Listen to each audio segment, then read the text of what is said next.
Hey guys, welcome back to Real Talk. This is Zach. I'm joined by my main man, my side man.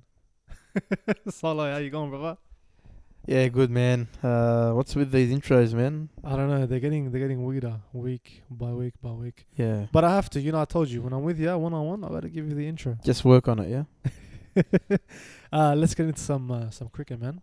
So we've spoken about cricket now for a few weeks, and I love cricket, right? As you do, so we love all sport. I feel like these days especially, Test cricket especially, right? It was always different from the rest. One day is amazing, 2020 is amazing, but Test cricket was always different. It was always something.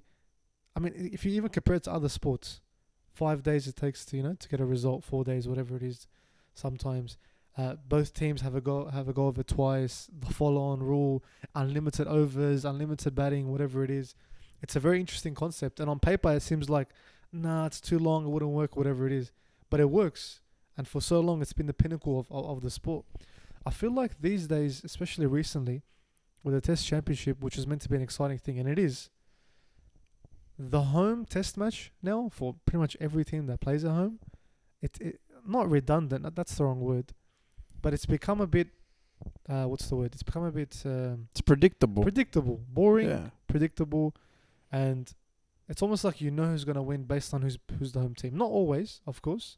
There are teams that defy that rule, but especially looking at Australia and how they're playing, they're killing it, and they're at home, and anyone that comes here, they destroy them. Are they that good of a team? I don't think so. I don't think they're that good of a team as they are just strong when playing at home. Do you get what I'm trying to say? Yeah, of course they're not as good. Everyone's better at home. Mm. Like cricket's probably like it's probably one of the last sports in the world where home ground advantage means a lot. Can mean a lot to that team. You know what I'm trying to say? Mm. We're talking about the conditions, yeah, of each country. You can't control what you eat. In certain countries, what the weather's gonna be like.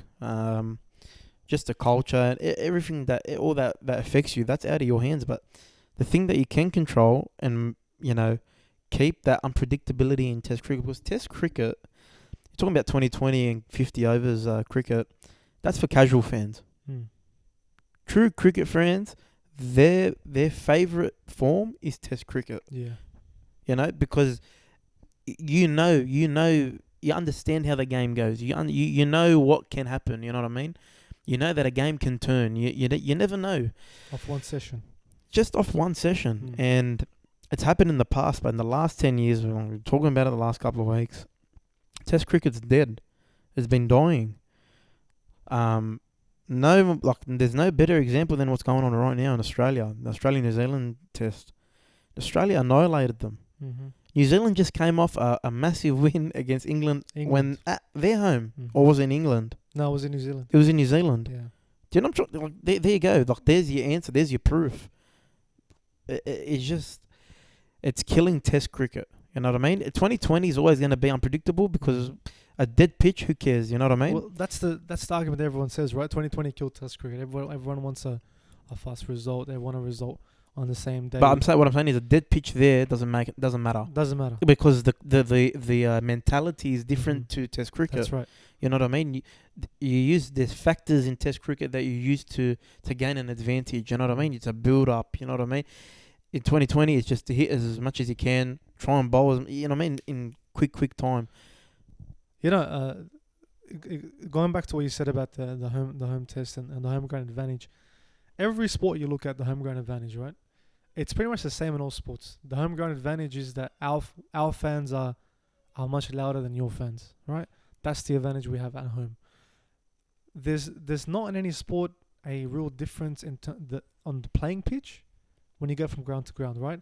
I've heard Nah. stories in soccer, for example, them preparing pitches where on the wings the grass is a bit longer, so the wingers who are a bit quick have to slow down.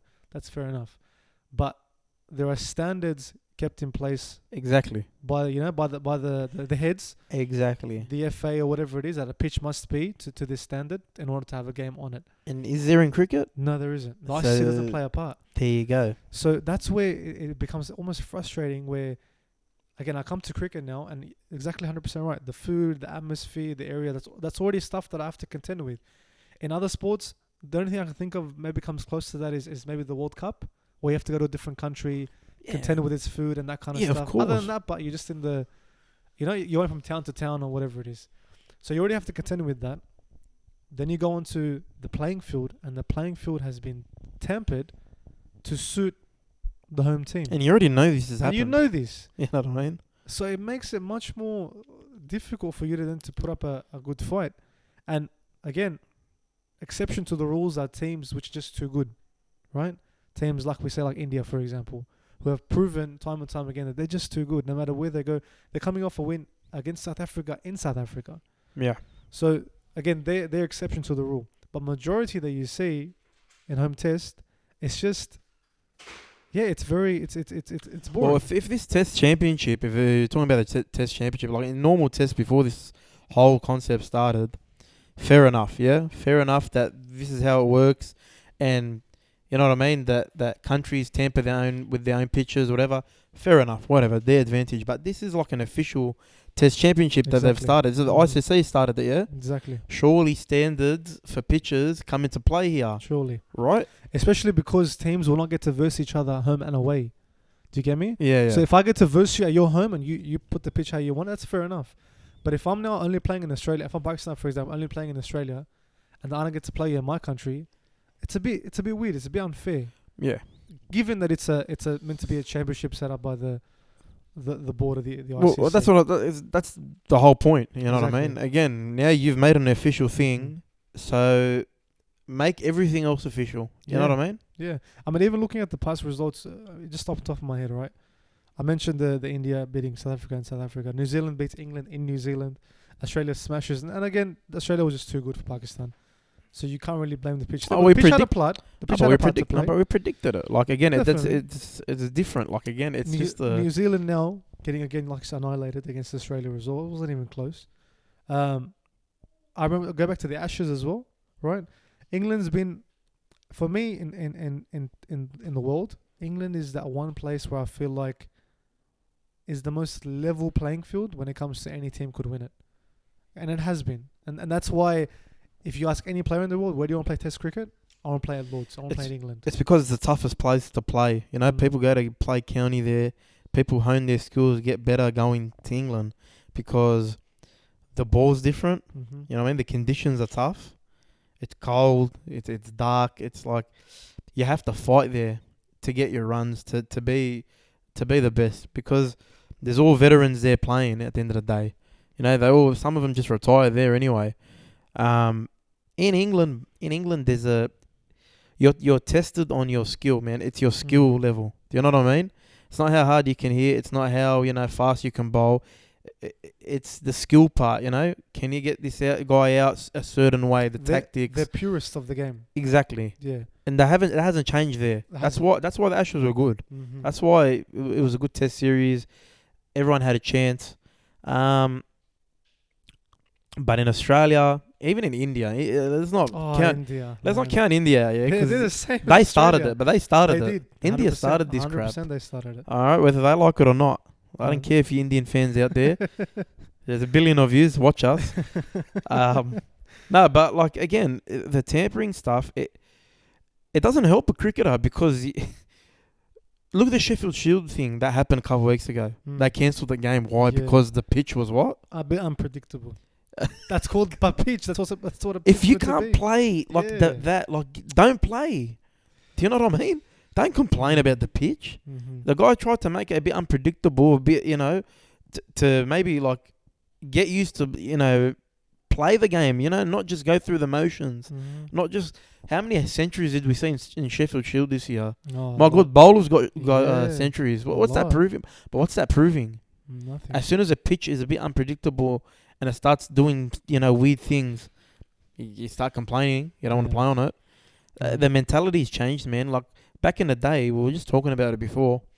You could identify each Australian pitch, like it was in the back of your head, bro. Like Brisbane is fast, Adelaide is slow, Perth was bouncy, Melbourne was perfect, Sydney was turning pitch. Mm-hmm. You knew these things coming in, so you tactically set up your teams to give yourself a best shot.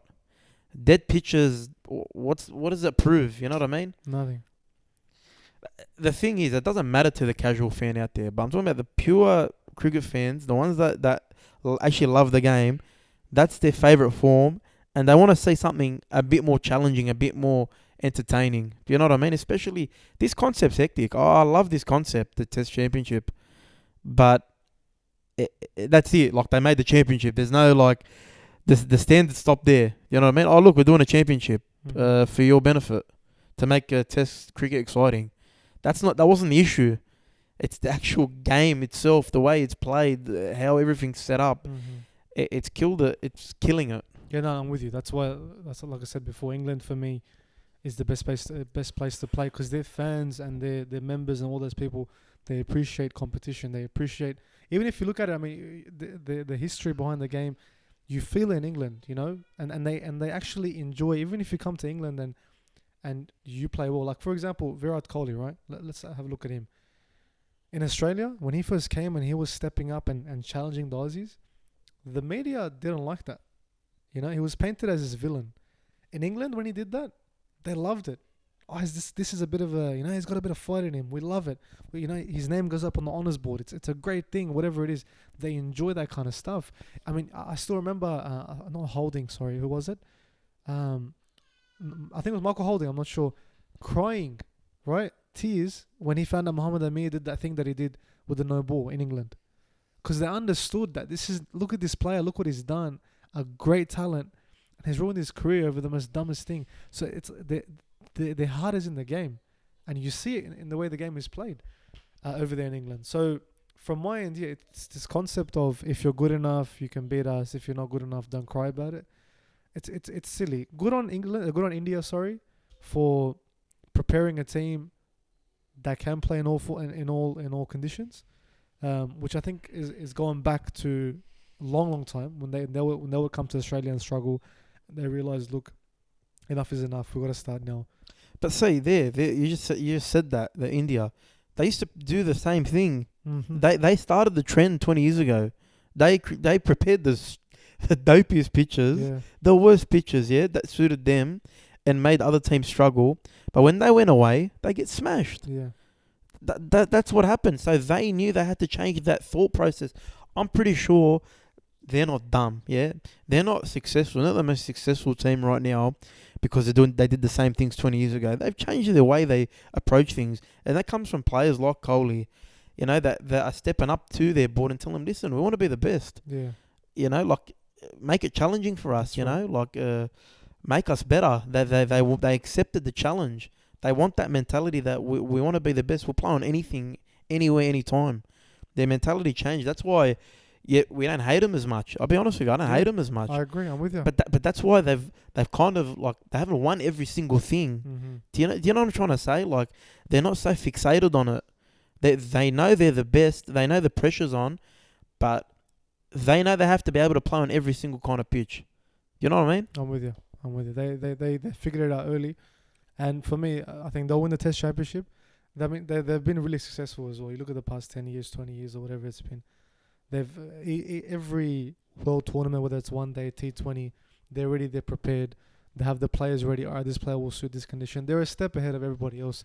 You can put that down to maybe them having more money, with the BCCI controlling the ICC and having a lot of income. But they don't win. Which But is they don't fair win. enough. But they don't win every tournament. Like, No, they haven't they won the World don't. Cup No, in they don't. But 8 again, years. Like, but they've kudos always been to around there. They've been in and around the Yeah. semis. You know, they're always like at the cusp of it. Mhm. You know what I mean? And bro, credit to them. Like, they lost. They accept it. You know. What's going to happen now is Australia will go from here, go play an away test. I can't remember who they're playing next. West Indies. I'm not sure. They'll go play. I'll guarantee you they'll struggle, but nothing will get done. Well, David Warner averaged 1 in the Ashes In series. England, exactly. I'm overdoing it, but he averaged nothing. Terrible. And then here, he's averaging 400. Last Exactly. 4 tests. And he's a quality player. It's not Look, about that. But 100%. But I'm doesn't talking. make sense. What I'm telling you, it goes back to the foundations. This guy is used to playing on these kinds of pitches, these dead Mhm. pitches that don't offer anything, and suit his aggressive style. He doesn't have to think. He doesn't have to tactically figure out things. You know what I mean? Because I don't think that's his best attribute. You know what I mean? His aggressiveness is his best attribute. But when it plays into his hands, do you know what I'm trying to say? I'm with you. Hopefully, the ICC listen to our podcast. I mean, no, but in all honesty, as if no one's mentioned that part. They've got to standardize the pictures, man. I think they will. I wish and I hope they will, because it can't continue. This one-sided. There has to be some regulations around that. Definitely something set in place where say, look, even if you want to set up your pitches in a certain way, then there has to be a limit of one pitch has to be like this, one like this, one like that. Like, I know logistically, yeah, all that stuff is talking about home and away. They don't get to. It's not fair. They don't get to go home and away. Logistically and all that, that's hard to do, right? Because different countries, flight schedules. Exactly, but why don't they just fix it up and just get like a neutral curator? Yeah. Just get a neutral curator from South Africa, bring him to Australia, and tell him, okay, look, Australia's versus New Zealand, do the pitch for us. Why not even have test matches in neutral countries? Again, logistically, I don't know if that's No, I'm saying Australia versus Pakistan. To set it up? Okay. Yeah, Australia versus Pakistan in England. Who's going to come to that game? You know what I mean? People will come. England, they would, but I'm saying you're not going to do it. You're not going to do it in India. But for the sake of having it level in that way, and then a South Africa versus India series in Australia. You know what I mean? Or like down the road, yeah, they'll be hectic. But as long as people would go, but I'm saying logistically, none of that's going to happen right now. But something that could be done right now is getting a neutral guy, neutral groundsman. It's the easiest thing to do. It's the easiest thing to get a neutral guy from a different country. Let him set a pitch the way he wants, and then you figure it out. That's right. That's it. Figure it out. Yeah, 100%. I'm with you. Let's hope they listen.